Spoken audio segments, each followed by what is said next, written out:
John opened the door and saw his friend Eric standing on the threshold and crying. "Eric? What happened, dude? Come in, it's raining outside," John said. They walked into John's living room and sat down. John's wife, Kelly, entered. "Eric, what's wrong with you?" Kelly asked. Honey, could you give us some time, maybe go to the mall or something?" asked John.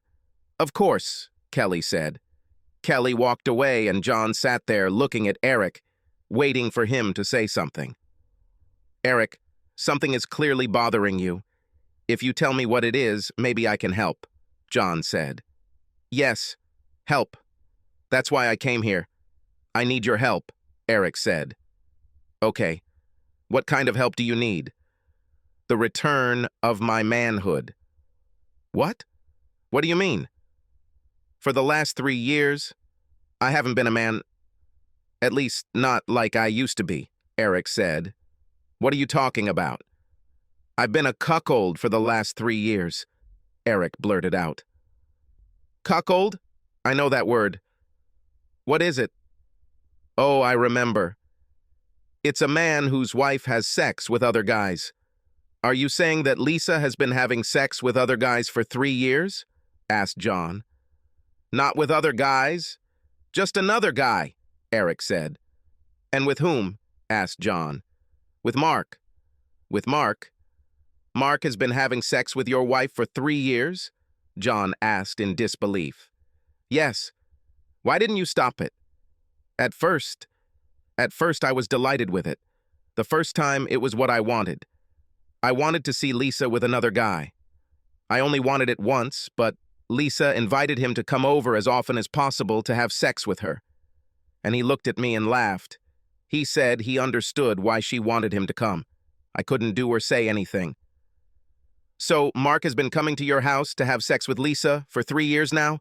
asked John. "Not always. Sometimes she goes to his house. Sometimes they go away for the weekend. Right now they're gone for the weekend," Eric said. "Why do you allow them to continue doing this?" asked John. "I'm not strong enough to stop them. I tried. Mark punched me, tied me up, and told me never to do something like that again, otherwise I'll regret it." Lisa just laughed in my face. "John, I haven't been with my wife for 3 years. I can't even sleep in the same bed with her. When Mark comes, he stays with her. When not, she stays there alone. I'm 3. I've been sleeping in the guest room for years," Eric said. "Damn it, Eric. You're the one who really screwed up. You go to work, bring home a paycheck, pay your mortgage and other expenses, and you have to watch Mark have sex with Lisa? It's terrible," John said. "They don't let me look anymore. They only let me look at them on my birthday and our anniversary. They don't let me look at the rest of the time," Eric said. Moreover, Lisa became pregnant with Mark. "So, you said you need my help? What can I do?" asked John. "I want you to help me with my divorce, and I want you to stop them from hurting me, and I want her to not be able to talk me out of it. I'm afraid I'll give in, John. I don't want to give up. I have to stay away from her. I need you to help me with this," Eric said. Eric began to cry. "Okay, Eric. I'll help you. Let's go to my office right now and start filing the divorce papers. You guys entered into a prenuptial agreement, is that correct?" asked John. "Yes." "Okay. We'll use it to really put our foot down in the divorce." They filled out the paperwork. Then John called his friend Steve, who was in town visiting his parents. "Hi," Steve responded. "Steve, this is John. I'm asking you for one of those favors that you owe me," John said. "Of course, dude. What's the matter?" Steve asked. "My friend Eric needs to leave town and disappear for a while. You're leaving town soon. I want you to take him with you and let him stay with you for a while," John said. "Okay, no problem. Just bring him to my parents when he's ready," Steve said. John drove Eric out of town.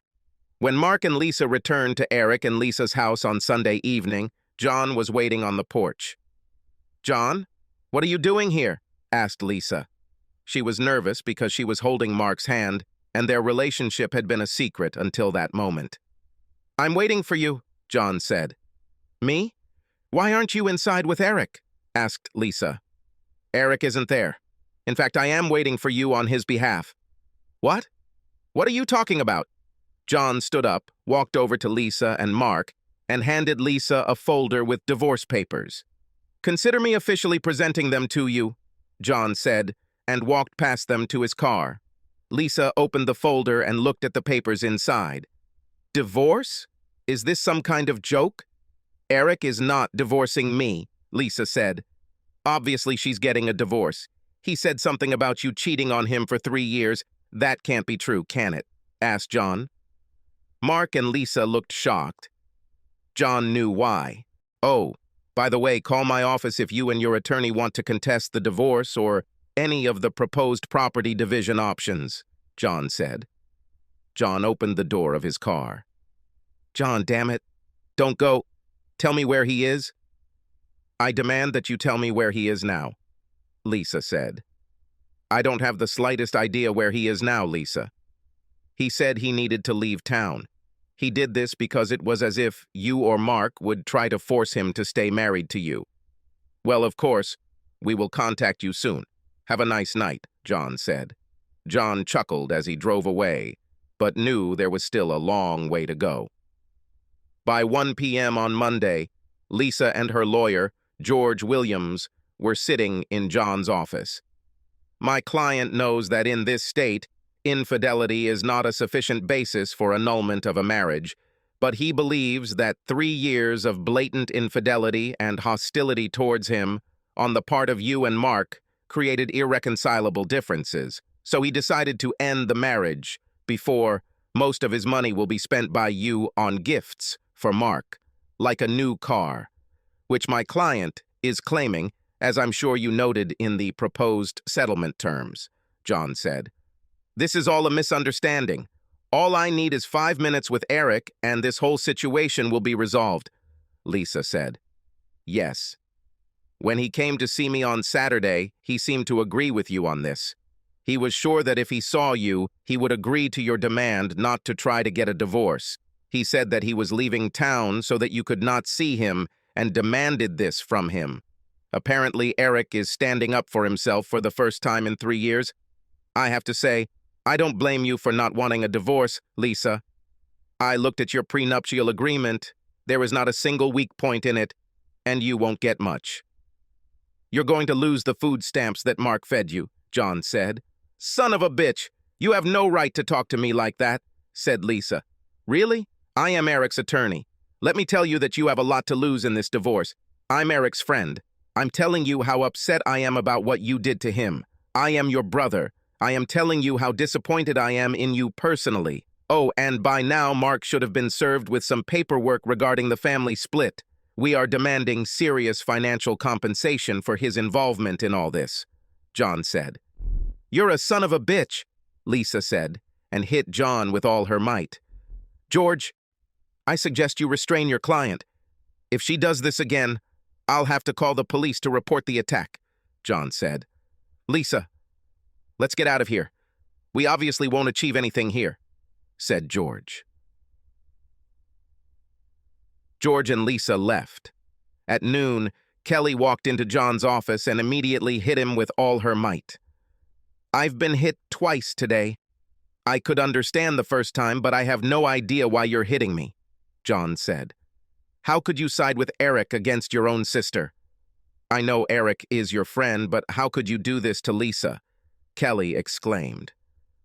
Well, when I found out what Lisa had been doing with Eric for the last 3 years, I stopped caring that she was my sister, John said. What? What are you talking about? What do you think Lisa did with Eric for 3 years? Kelly asked. Mark, John said. Mark? What do you mean by Mark? Kelly asked. Lisa has been having sex with Mark for 3 years. Moreover, she made sure that Eric knew everything about it. They made him look at them when they were together. He hasn't had sex with her in 3 years. He hasn't even been able to sleep in his own bed for 3 years. Lisa spent Eric's money on Mark, including buying Mark a new car. And they both treated Eric like crap. Eric came to me and told me what was going on and asked me to help him get out. So I'm helping him, John said. Kelly was speechless. She had no idea Lisa was doing any of these things. No one knew. They kept it a secret for all 3 years. Why should Eric endure so long? Kelly asked. Because he is an easy-to-suggest type, because he turned out to be weak and could not resist Lisa and Mark, especially since Mark is much stronger physically. And now he began to resist. Now he is trying to regain his manhood and get rid of his cheating wife, John said. Lisa tried to block the divorce and sought a court order to force Eric to meet her face-to-face. John went to the hearing for a private meeting. Eric wasn't there. Your Honor, if only I could see my husband, we could work this out and get on with our lives, Lisa said. When my client and his wife got married, she insisted on a very strictly worded prenuptial agreement. At the time, she had a high-paying job and my client was in an entry-level position. He signed the agreement because he thought they were together forever. Now, the document she used to protect herself at the beginning of their marriage has become her nightmare at the end of the marriage. The document clearly states that no alimony or spousal support will be paid. It clearly states that all financial assets will be divided based on the percentage of their total income that each of them contributes. 2 years after their wedding, my client was promoted to an executive position and now contributes over 75% of their total income. So, even 2 years before his promotion is counted, he will still receive over 70% of their total financial assets. The document also clearly states that the property is the property of the person who owned it before the marriage. My client's wife owned 2 small houses before her marriage in an area of town where property values had plummeted. My client owned the house in which they lived. These properties improved and the area around him increased in property values. So his property value more than tripled. So you see, Your Honor, my client's wife could lose access to a lot of money if the divorce goes through. The money shown in the bank records I brought into evidence shows that she had already tried to move 2 months ago, but my client shrewdly froze his assets until the divorce was finalized. Your Honor, my client has proposed a settlement consistent with the terms of the prenuptial agreement. My client's wife and her lawyer challenged the proposed settlement as well as the validity of the prenuptial agreement, but she had insisted on the contract in the first place, and she had worded it very carefully to make it as strong as possible. She wanted it to be undeniable if they ever got divorced, and she succeeded. Unfortunately, it didn't work out for her, and now she's bitten herself in the ass, John said. I am leaving to consider the circumstances of the case and make a decision. We will meet here again at 2 o'clock, said the judge. John and Eric's friends were careful to keep Lisa away from Eric during the break. At 2 o'clock, everyone was waiting for the judge to return to the courtroom. Having considered all the facts in this case, I made a decision. I approve the petition for divorce. It's clear that Eric wants to leave and Lisa wants to keep her food stamp, the judge said. No, you can't do that. I don't agree with this. I do not agree. You can't force me to get a divorce if I don't want to, Lisa said. Actually, I can, by law. This marriage is dissolved. I declare the meeting closed, the judge said. John turned to Eric. Congratulations. You are a single man, John said. He extended his hand, but Eric hugged him instead. Thank you, John. I can never repay you for this. You gave me much more than freedom. You gave me back my manhood, Eric said. I'm glad I could help. Now Mom and Dad's holiday will be a bit of a stretch for me, but it's a small price to pay. Hey, I wanted to ask you, how do you like your new car? Asked John. I like her. If she hadn't bought Mark the Challenger, I would have bought it for myself. It was so great fun when we came with a court order to take him away from Mark, Eric said. John smiled. Let's get out of here, John said. John and Eric left the courtroom. When they did this, they saw Lisa sitting there crying, and they both smiled. Subscribe to our channel so that your second chaff doesn't cheat on you, and go ahead and listen to the next story, because this story is nothing compared to the next one. If you're under 18, don't even think about listening to the next one. Listening to the next one. Listening to the